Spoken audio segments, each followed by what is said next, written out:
Imagine camping in the woods and finding yourself in the classic horror position with a killer cannibal. But something doesn't quite add up about the mysterious man in the woods. Today, I'm recapping and reviewing the 2026 horror Th Hermit. We open with a woman lost on a hike, recording herself. She approaches a cabin in the woods and a man outside welding. He ignores her when she asks for help, which we later find out is because he's deaf. Once she gets his attention, he grabs her by the neck and burns her. She tries to run for it, but he throws a spear through her. She's somehow still alive as he drags her inside. We then get a lovely montage of him cutting through meat.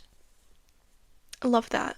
He mumbles that he has to protect his mother from intruders, so we know we're dealing with trauma. A news report reveals something happened to an 18-year-old girl, Lisa Phoenix. One of the news guys talks about the hermit in the woods, but how it isn't a good enough story without Lisa's interview, as if multiple people haven't disappeared. The news lady then interviews Lisa about what happened, and simultaneously we flash back to the day it all went down. Lisa makes breakfast for the guy she's dating, Eric, while her friend tells her she needs a man who will take care of her. Present Lisa mentions how her mother had passed away from cancer, and Eric was the only person who didn't treat her differently. Past Lisa gets in a fight with her dad over the fact that he cheated on her mom before she died, and he hits her, so we already don't like him. The next day he sobers up and lets her bring her boyfriend Eric on their annual fishing trip.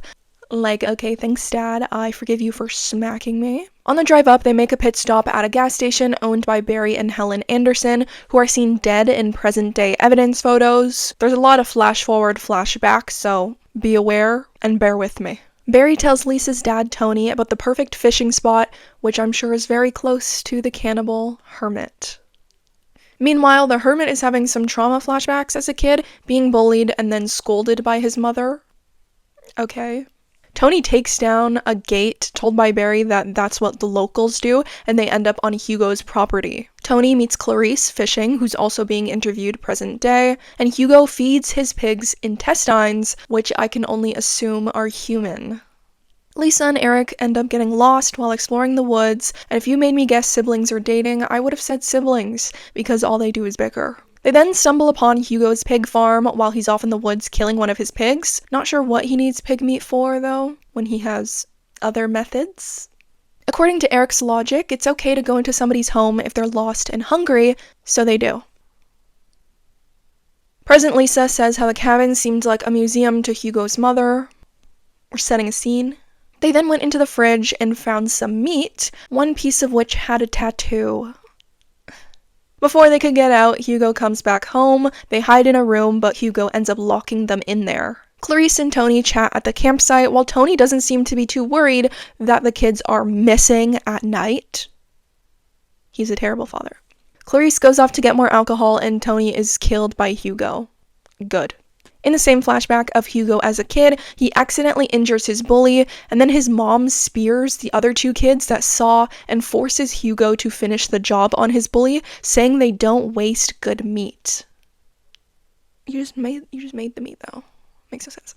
In the present past, Hugo checks on the couple and Lisa sees him for the first time, determining that they're officially his captives. And after a while, she discovers that Hugo is deaf. She describes the first time they tried to escape by hitting Hugo with a board and running off into the woods. We also see an evidence photo of this guy, Evan Smith's body, in a car in the woods, but Lisa says she didn't know him. But suggests that after everything that happened, it seems easy to pin any murder on Hugo, but doesn't explain this further. But it's low-key hinting that she doesn't think he's all that bad.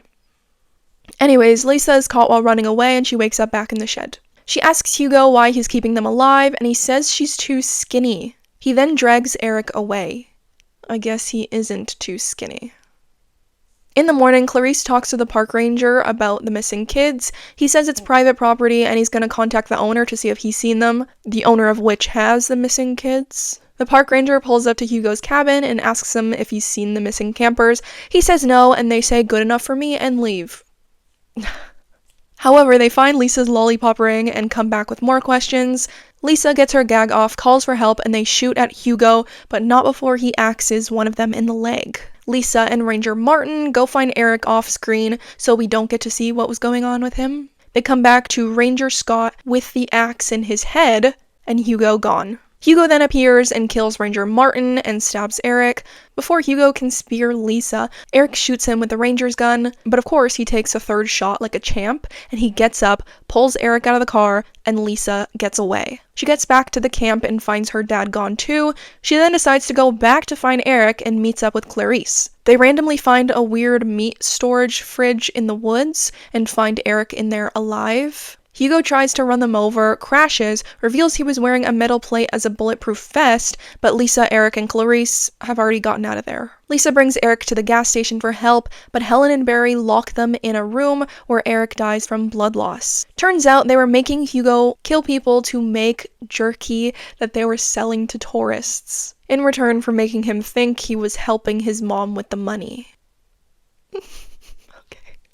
Hugo arrives at the gas station and Lisa uses the shotgun they left back there to shoot Hugo, Barry, and Helen. Because when you lock up captives, make sure you leave them a shotgun. She calls the police and flees to the nearest town. Back in the present, the interviewer questions why Hugo and Eric were never found. Lisa claims Hugo must have survived and took Eric's body. The interviewer also questions the timeline, how Lisa was missing for 8 months, but this story seems like it happened in a week. Lisa gets upset and refuses to answer more questions. The interviewers leave what turns out to be a psychiatric hospital. The interviewer talks to a man who I think is her boyfriend or her source, I don't know, who she asks to find out more details about Hugo's mom, and she finds out from him that Lisa never called 911. She was found when they pulled her over in the Ranger's car while she was driving back to Hugo's cabin. Dun dun dun. In her room, she has a bunch of drawings of Hugo, and we see what really happened. Buckle up. Eric was killed right at the start of their captivity. She gets mad at Hugo, saying, "You killed him, it's your fault." The same thing his mother said the first time he hurt somebody, which makes no sense in this scenario because, yeah, he killed him. That was on purpose. He tells her not to waste the meat, handing her the spear, to which for some reason, she listens and finishes Eric off. He then feeds her her dad, and she's like, okay, and just eats it. She just eats it. He dresses her up like his mom, and they start bonding. The Evan Smith guy is lured in by Lisa and killed by Hugo. We don't really know why, because they usually kill people for meat, and they just left that one guy there. Lisa tells Hugo to kill the Rangers. She kills the gas station workers for lying to Hugo. Present Clarice claims to never have seen Lisa or the boy in the icebox, and our narrator was unreliable all along.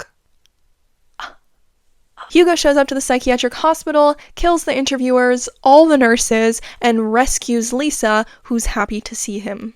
And all that was because her friend said at the start she needs to find a man to take care of her. I don't think this is what she meant. And that was Th Hermit.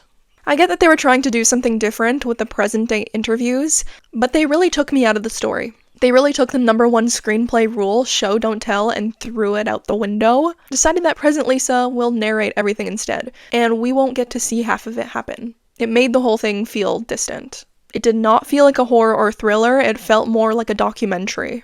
I've seen lots of cannibal horrors, and this was certainly the least interesting, I guess, for a lack of better words. It's rare that I don't like movies, but this one really lost me halfway through. The pacing drags, there's not enough suspense, and the kills are kind of boring for this type of movie. It felt like a badly written wrong turn without the tension or memorable moments. Eric and Lisa were a terrible couple, but I get why they made them date rather than siblings. I feel like she'd be less likely to kill her brother like that. Then again, it took exactly 0 words of convincing to get her to eat her father. The cannibalism story was kind of brushed over, which is wild considering that's the main hook of the movie.